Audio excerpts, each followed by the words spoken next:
বাংলাদেশ ব্যাংকের রিজার্ভ চুরিতে সাবেক গভর্নর আতিউর রহমান সহ ৬৪ ব্যক্তি ও প্রতিষ্ঠানের সম্পৃক্ততা পেয়েছে সিআইডি। খসড়া অভিযোগপত্র প্রস্তুত করে সিআইডি আইনি পরামর্শের জন্য অ্যাটর্নি জেনারেলের কাছে হস্তান্তর করেছে। আর অভিযোগপত্রের খসড়া যাচাই বাছাই করছে অ্যাটর্নি জেনারেল কার্যালয়।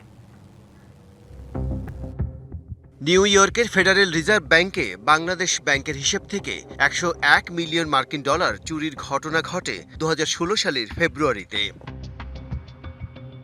এর মধ্যে ৮১ মিলিয়ন ডলার ফিলিপাইনের আরসিবিসি ব্যাংকে থাকা ৪টি অ্যাকাউন্টে হস্তান্তর করা হয় এবং বাকি ২০ মিলিয়ন ডলার পাঠানো হয় শ্রীলঙ্কার একটি ব্যাংকে। তবে বানান ভুলের কারণে হ্যাকারদের শ্রীলঙ্কায় ২০ মিলিয়ন ডলার হস্তান্তরের প্রচেষ্টা ব্যর্থ হয়। পরে ফিলিপাইন থেকে প্রায় ১৫ মিলিয়ন ডলার পুনরুদ্ধার করতে সক্ষম হয় বাংলাদেশ ব্যাংক। এই ঘটনায় ২০১৬ সালের ১৫ মার্চ মতিঝিল থানায় মামলাটি দায়ের করেন বাংলাদেশ ব্যাংকের তৎকালীন উপপরিচালক জুবায়ের বিন হুদা। বাংলাদেশ ব্যাংকে রিজার্ভ চুরির এই মামলা ১০ বছরেরও বেশি সময় ধরে তদন্তের পর খসড়া অভিযোগপত্র প্রস্তুত করে পুলিশের অপরাধ তদন্ত বিভাগ। দেশের ইতিহাসের সবচেয়ে বড় এই আর্থিক কেলেঙ্কারির ঘটনায় খসড়া অভিযোগপত্রে বাংলাদেশ ব্যাংকের সাবেক গভর্নর ডক্টর আতিউর রহমান সহ বাংলাদেশের ১০ জন ও ভারত, শ্রীলঙ্কা ও চীনের নাগরিক সহ দেশি বিদেশি ৬৪ ব্যক্তি ও প্রতিষ্ঠানকে দায়ী করা হয়। অভিযোগপত্র অ্যাটর্নি জেনারেলের কাছে হস্তান্তর করে আইনি পরামর্শ চেয়েছে মামলার তদন্ত কর্মকর্তা। এখন যাচাই বাছাই করছে অ্যাটর্নি জেনারেলের কার্যালয়। অ্যাটর্নি জেনারেলের কার্যালয় থেকে আইনি পরামর্শ পেলে পরবর্তী পদক্ষেপ নেওয়া হবে বলে জানা গেছে।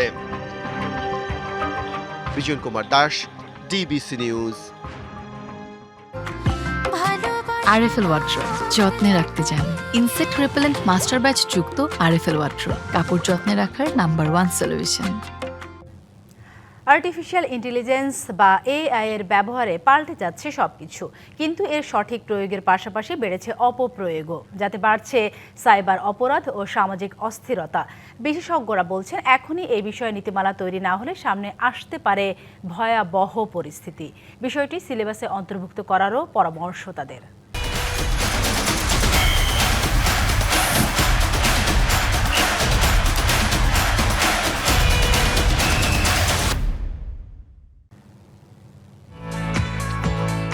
সিনেমার এই দৃশ্য বাস্তবের নয়, বানানো হয়েছে আর্টিফিশিয়াল ইন্টেলিজেন্স দিয়ে। কল্পনার মতো এই শহর, যানবাহন আর মানুষের ছবিও সব তৈরি এআই দিয়ে। শুধু এখানেই শেষ নয়, এআই দিয়ে চলছে সাগরের অতল কিংবা মহাকাশের গবেষণাও। তবে এআই এর নেতিবাচক দিকও আছে। যুদ্ধ কিংবা অবরোধে এআই ব্যবহার করে মুহূর্তেই হুমকিতে ফেলা হচ্ছে বিশ্বকে।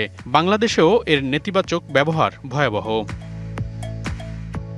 ডিপফেক প্রযুক্তির মাধ্যমে ভুয়া ছবি ও ভিডিও তৈরি, কণ্ঠস্বর নকল করে প্রতারণা এবং অপতথ্য ছড়ানোর মতো ঘটনাগুলো এখন প্রধান উদ্বেগের কারণ হয়ে দাঁড়িয়েছে দেশে। এমনকি ঘটছে নগ্ন ছবি তৈরি করে ছড়িয়ে দেওয়ার ঘটনাও। এতে করে বাড়ছে সাইবার অপরাধ এবং সামাজিক অস্থিরতা।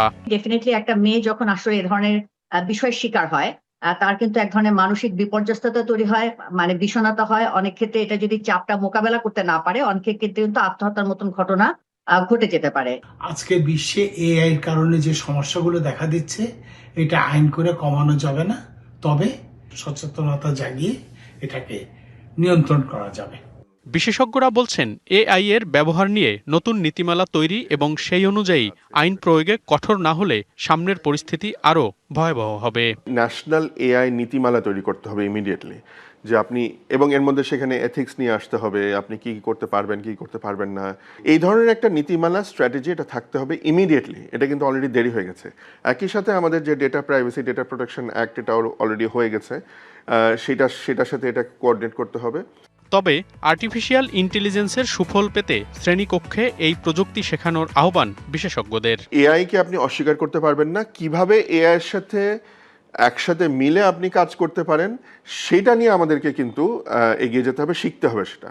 এবং আমি যদি ছোটবেলা থেকে শিখতে পারি, এআই নিয়ে আমি অভ্যস্ত হতে পারি, তাহলে কিন্তু আমি এআইটা ঠিক মতো প্রোডাক্টিভলি ব্যবহার করতে পারবো। বিশ্বের সাথে প্রতিযোগিতায় টিকে থাকতে এআই সহ এসব অত্যাধুনিক প্রযুক্তিতে দক্ষ মানব সম্পদ গড়ে তোলার বিকল্প নেই বলেও মত বিশেষজ্ঞদের। মনিরুল সোহাগ, ডিবিসি নিউজ, ঢাকা।